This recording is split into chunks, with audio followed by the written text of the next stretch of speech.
The little guy retail industry or the big guy retail industry? This is a tourist industry here, not a big retail industry, and so they're moderately concerned about it. So it's a real problem. It's where I am, you have to, wow, I'd like to go to lunch and not have it be 36 bucks. I mean, where do I go? When you go to our customers are the restaurants downtown. Many of them are our customers. One of them where I go all the time, and I know what he's paying in rent. That's why he's having to charge that. In the spirit of full disclosure, I'm a customer. Yeah, right. My restaurant. Yeah, so it's a real issue in the heart of downtown, but the demand for space has not slowed there.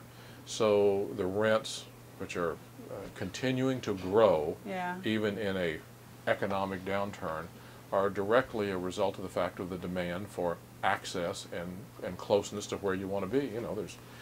There's 82,000 members of the Bar Association here.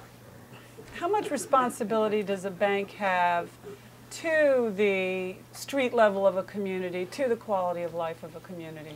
Well, it has an enormous responsibility to it. We have the fuel that makes it all work. But you can't, even with fuel, you can't make it work. You need legislation? Well, no, I don't. I'm not a socialist. I mean, obviously a capitalist. But I mean, you need the fuel. You can provide a restaurant. You can provide Nathan's all the fuel in the world. But if it's $100 a square foot.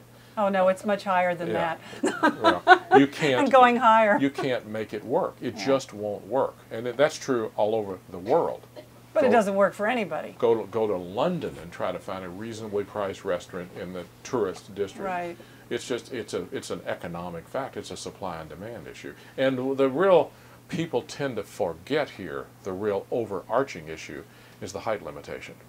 The height limitation is an artificial support for the square footage cost. Because if you could have. Do you like it as from the point of view? Aesthetically, no, but from the point of view as a banker, do you like it? Well, it's guaranteed that if you have something at the corner of K and 17th, it's going to be valuable forever. And so it's a price support. It's like a farm subsidy. It's a price support on the cost of real estate downtown because you can't go up.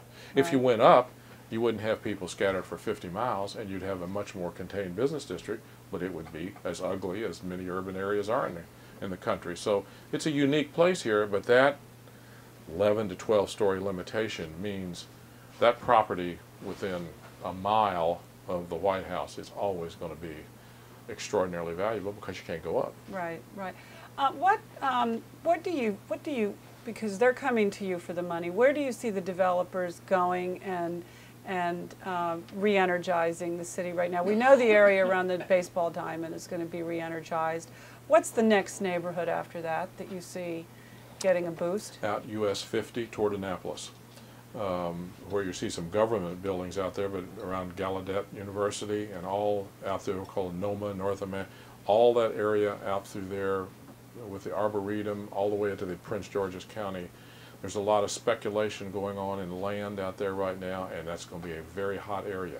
Irrespective of the fact, I'll be a little bit critical of my community now, is that the whole US 50 New York Avenue is a traffic nightmare. God, is it ever. But it is the only arena out that way where there's expansion toward an area, Annapolis, which is rapidly becoming a big suburb. It is, and so when we can't move on US 50 at all 5 years from now, it'll probably be pretty well developed. And the impact of the baseball diamond, what do you think that will, because it's, it's in one of the more challenged parts of the city.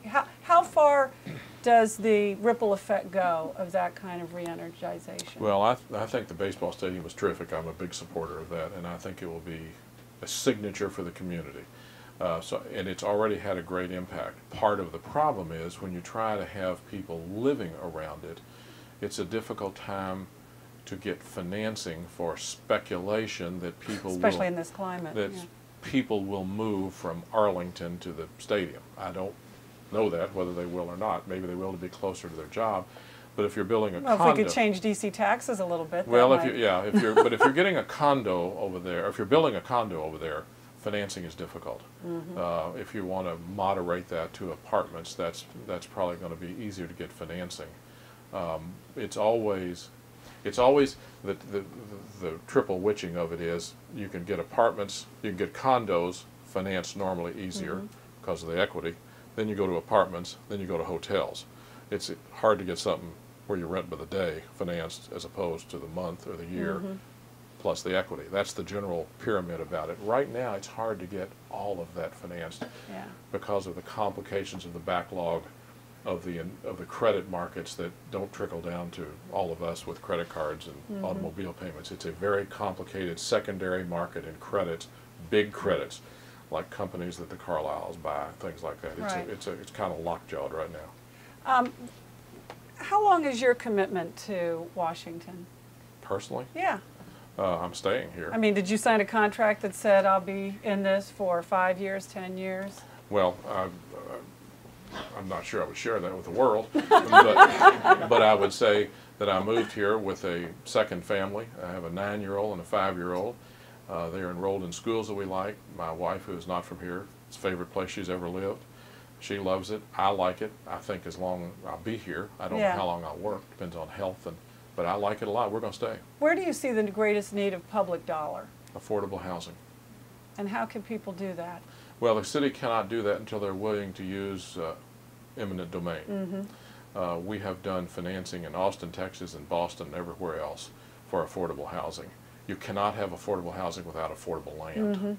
You can't have affordable land unless the government is willing to condemn land and hold it available for the development of affordable housing. They've been very reluctant in this marketplace to use eminent domain. I guess that's a political history. I don't do DC politics. And I wish I knew more about it too. But I mean, they won't, you know, you got to remember, this is the largest city in the country without a parking authority. Tell us about it, yeah. So you don't have city garages in Louisville, Kentucky with 1 million people. We have 28. random Wild West parking authority. So it's parking is the parking authority here. There's no parking. There's not a municipal parking authority, and there's not really. We were looking at affordable housing with the city for something. It turned out it was going to be a condo was going to be $350,000. Well, what's affordable about that? I mean, you know, it's cost of the land. So the city would have to be very aggressive in turning over land to a developer, saying, "This is what you're going to do, and this is what the price is going to be, or you can't do it." And they've been, my understanding of the history of the community is they've been very reluctant to do that, and I don't see them doing it now. Of the city, of the local regional governments you have to deal with, who do you think is the most efficient? Montgomery County. Montgomery County. And what could DC learn from them? Honesty. But you maybe think the mayor's on his way toward that? I think the mayor's terrific. And I think he's uncovering everything in the world that can be uncovered as fast as he can. But he has, as Robert Frost said, miles to go before he sleeps. Yeah, he has a lot of things to do. He may not get to sleep. Where's the best place the charitable dollar can go right now? Where is it most needed?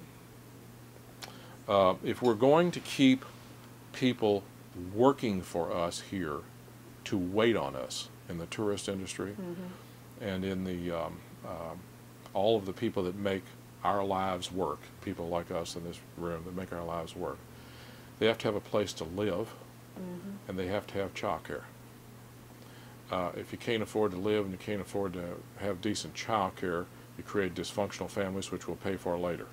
So you have to have child care. I'm very supportive of the Metro Council Chairman Gray's pre-K.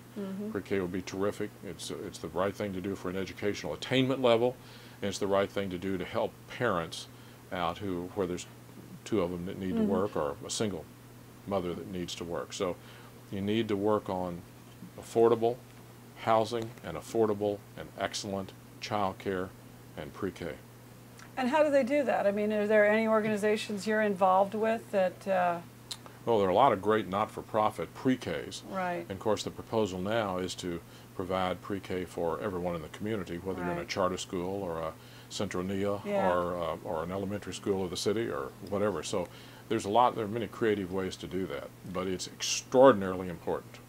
Back to the economy for a moment. The stimulus package. What do you think will be the actual real effect of it? I think right now they're talking. It's between the House and the Senate. We get $500 or $600 each, and you don't get anything. I think if you make more than $150,000. It can't hurt. Right.